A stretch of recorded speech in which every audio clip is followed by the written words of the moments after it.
Bueno, vamos con el segundo video de la charla de energía de Resapiens 2020 y nos vamos a meter en las fuentes no renovables de energía. Vamos a arrancar y le vamos a dedicar bastante más tiempo al petróleo que a otras.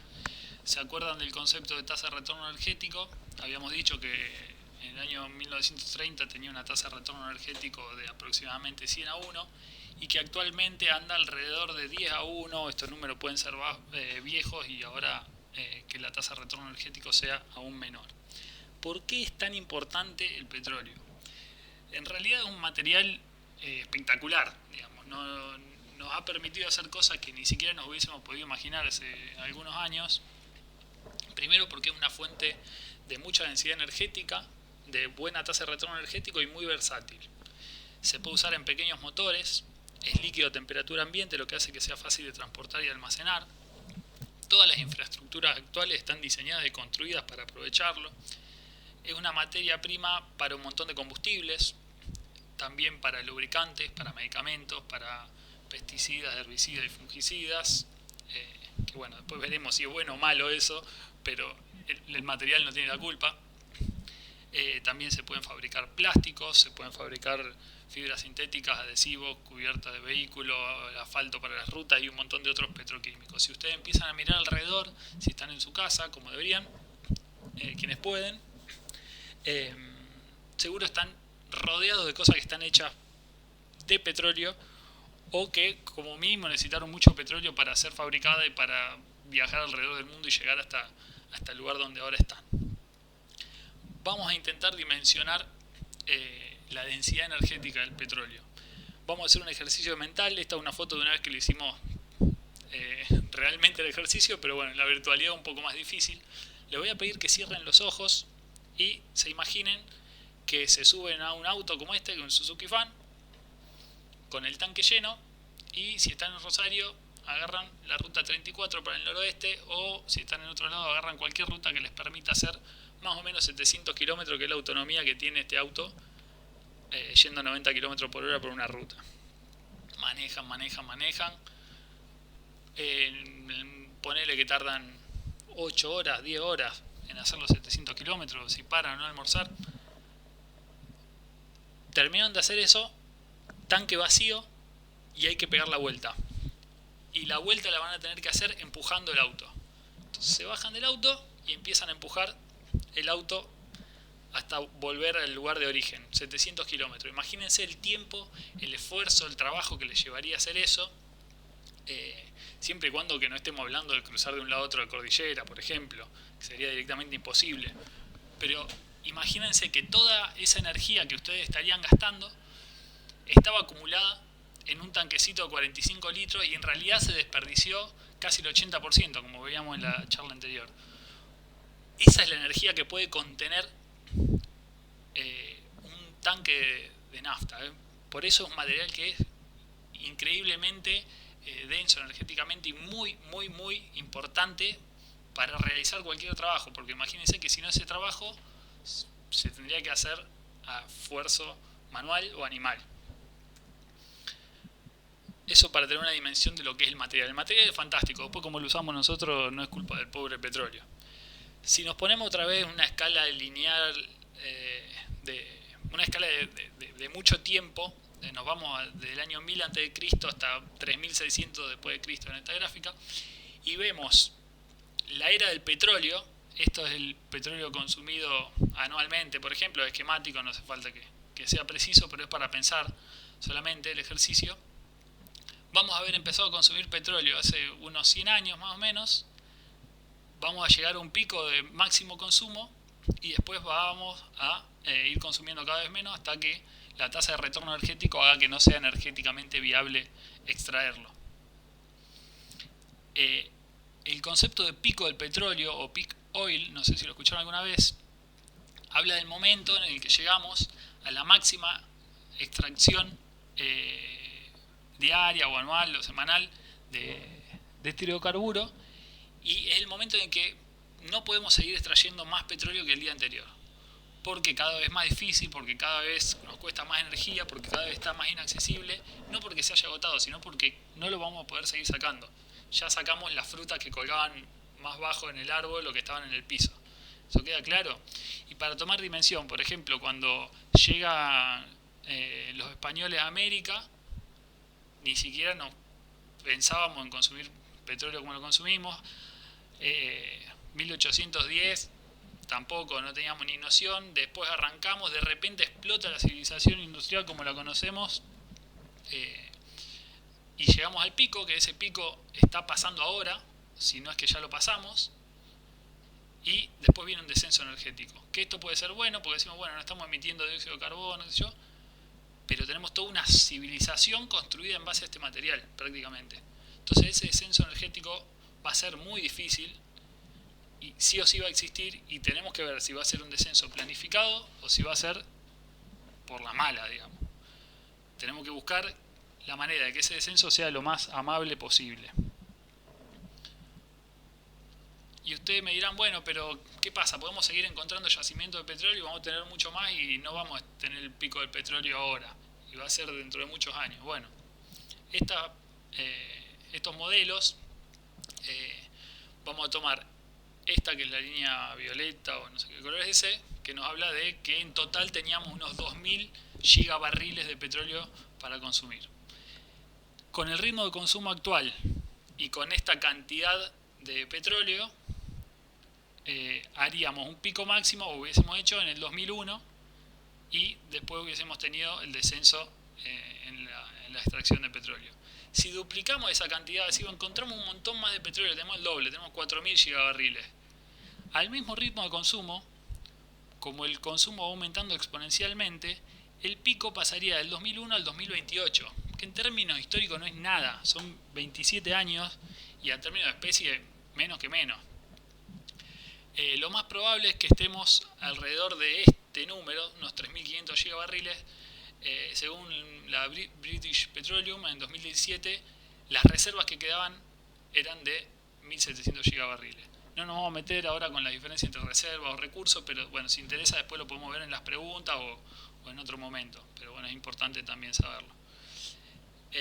Si consideramos que estamos en el pico y que quedan 1700 gigabarriles, estamos en un escenario parecido al de la línea amarilla, y el pico estaría en el 2023, aunque es probable que ya lo hayamos pasado el pico. Una manera de verlo es esta. Este gráfico nos muestra desde 1950, un poquito antes, hasta casi la actualidad, en las barras grises, los descubrimientos de yacimientos de petróleo, que fíjense que los máximos descubrimientos se hicieron alrededor de los 60, y desde ese momento hasta la actualidad fue bajando drásticamente la cantidad de descubrimientos que hicimos. Y en rojo, la extracción o producción. Fíjense que desde mediados de los 80 estamos extrayendo más de lo que consumimos. Obviamente estos gaps se llenan con el petróleo que descubrimos antes, en estas décadas anteriores. Lo llamativo de esto es que cada vez hay menos descubrimientos de yacimiento, porque ya agarramos las frutas que estaban al alcance de la mano, son de peor calidad, y en los últimos 4 o 5 años se está invirtiendo cada vez menos y menos en seguir buscando. Digamos, esta bajada de descubrimiento no fue porque se invertía menos plata. Cada año se fue invirtiendo más y más y más, pero cada vez era más difícil encontrar nuevos yacimientos. Y desde a partir del 2015 aproximadamente se empezó a invertir cada vez menos y menos. Entonces los descubrimientos de estos últimos años fueron todavía menores.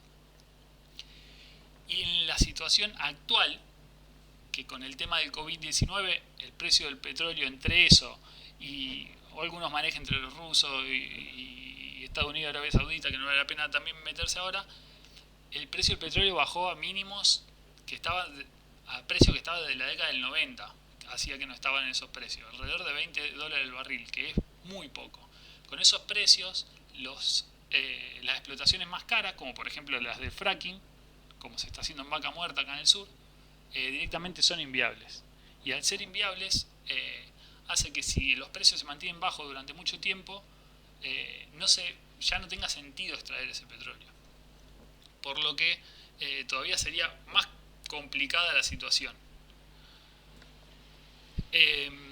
Otra cosa importante a destacar, no nos vamos a meter demasiado, pero no todos los petróleos de los que se hablan, o todos los líquidos, los combustibles líquidos, son lo mismo.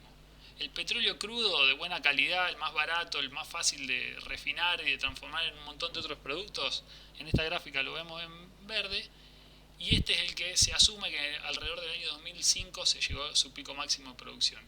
Después van a haber un montón de otros líquidos, combustibles líquidos, que conforman esta curva, que si ustedes van a buscar ahora la producción de petróleo van a ver que sigue aumentando. Pero más que nada por el desarrollo de pozos a través del fracking en Estados Unidos los últimos años, que podrían dejar de ser viable ahora con estos precios tan bajos, y el agregado de biocombustibles o agrocombustibles, petróleos pesados del norte de Canadá, petróleos pesados de Venezuela, gas natural licuado y algunos otros manejes para disfrazar los números. Entonces es importante ver, fíjense por ejemplo, este es un petróleo liviano de buena calidad de Arabia Saudita, estos son los petróleos pesados de Venezuela. Obviamente a esto hay que hacerle mucho más proceso y por lo tanto requiere mucha más energía para ser transformado en nafta o en gasoil. Incluso hay que agregarle petróleo bueno como este para poder llegar a refinarlo, porque si no, no sirve porque tiene demasiado azufre.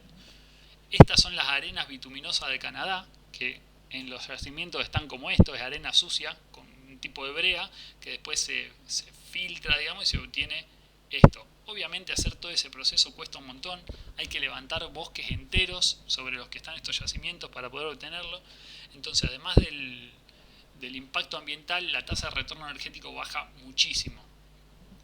Y después está el famoso fracking, que es una técnica que en realidad no es nueva, se conoce hace mucho tiempo, pero recién hace unos años empezó a ser rentable porque el precio del petróleo se había ido por las nubes.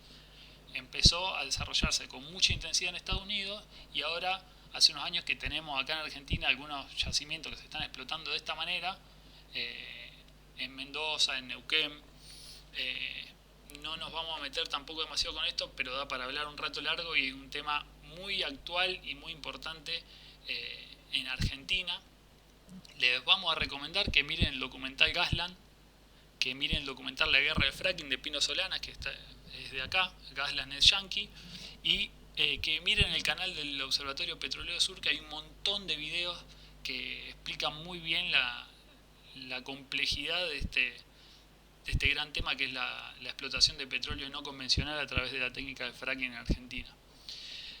Otro de los líquidos que se suman a esas cuentas de que sigue aumentando la producción de petróleo son los biocombustibles o agrocombustibles, que después vamos a hablar, pero obviamente no son petróleo, pueden reemplazarlo en algunas cosas pero no en todo, y tienen un montón de impactos que lo vamos a ver en detalle más adelante.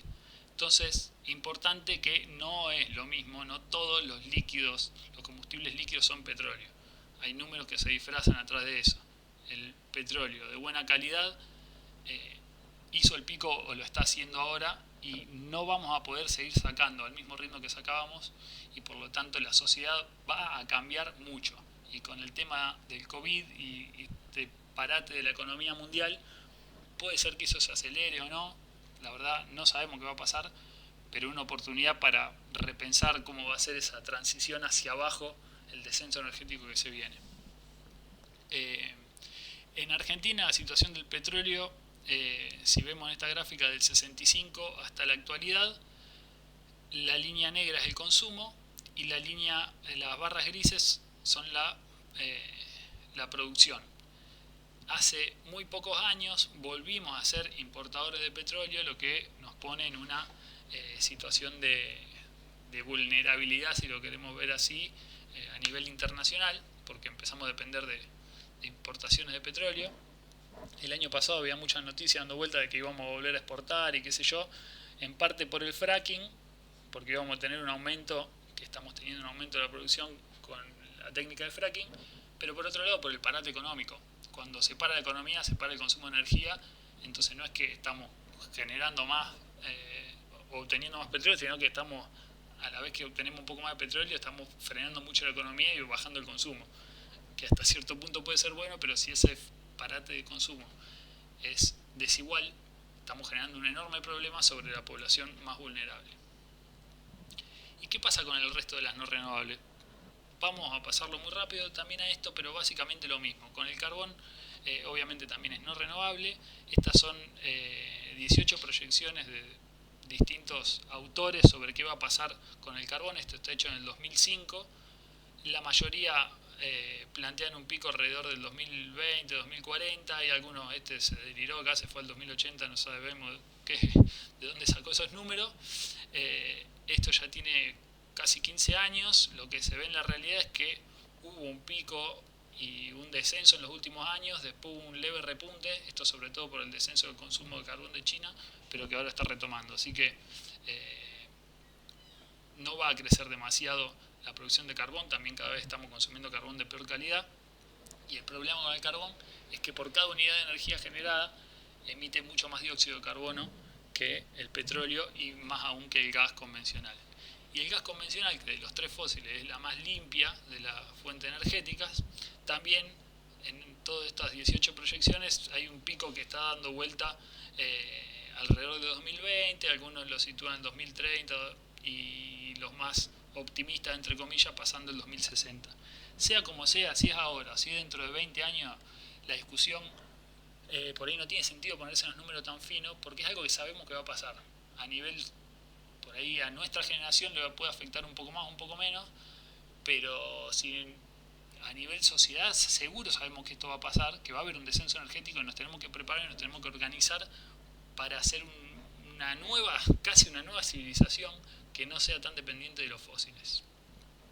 La situación del gas en Argentina es similar al petróleo. Desde hace ya casi 10 años estamos importando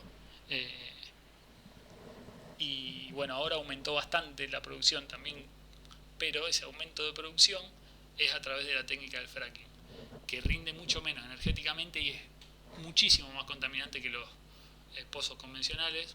De nuevo, no nos vamos a meter, pero miren esos documentales o esos videos que le dejamos por fuera. Es terrible seguir desarrollando el fracking en la Argentina. Y la nuclear es también para controversia y horas de estar discutiendo, así que vamos a ser rápido y amarillista. La tasa de retorno energético es muy controversial de hablar, así que ni siquiera nos vamos a meter, pero sí vamos a ver esto, que sería como un flujo típico de energía en un sistema energético.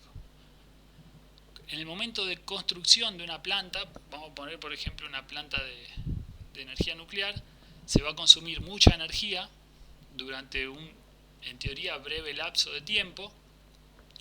Mientras esa planta está funcionando, va a producir mucha energía, pero se va a gastar también mucha energía en la operación y mantenimiento. Y una vez que termina la vida útil de ese sistema energético, hay un desmontaje de todas estas instalaciones que también va a consumir energía. Todo lo que queda de este eje para arriba es la energía bruta que se produjo.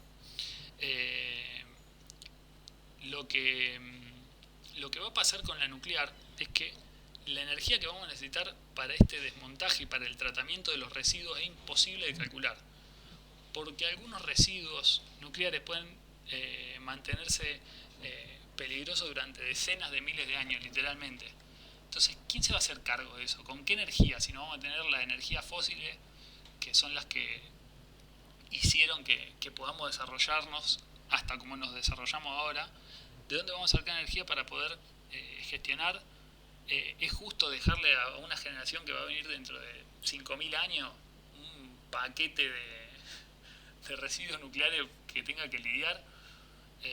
Es una locura seguir con la nuclear, porque además aporta, como vimos al principio, muy poca energía a nivel global y a nivel país. Si bien hay un montón de desarrollo interesante alrededor de la nuclear, como desarrollo relacionado con la medicina, con otras industrias que son de mucho menor escala, la producción de electricidad con energía nuclear, a mi criterio, es una locura. Acá vemos la clasificación, según la Comisión Nacional de Energía Atómica, de peligrosidad de los residuos que quedan de la producción de energía con uranio. Los de baja peligrosidad tienen que estar en aislamiento durante 50 años. Los de alta peligrosidad tienen que estar en aislamiento durante más de 300 años. No aclaran que pueden ser decenas de miles de años, pero bueno, más de 300 años. Y el lugar donde se tienen que disponer finalmente son repositorios geológicos profundos, que no existen. En ningún lugar del mundo existen repositorios geológicos profundos, se están construyendo en el norte de Europa, en Finlandia y en Suecia, pero todavía no hay ninguno terminado, no sabemos si van a funcionar, no sabemos cómo van a funcionar, y en ningún lugar del mundo se sabe qué hacer definitivamente con los residuos nucleares. Así que es un problema que no podemos ni siquiera dimensionar.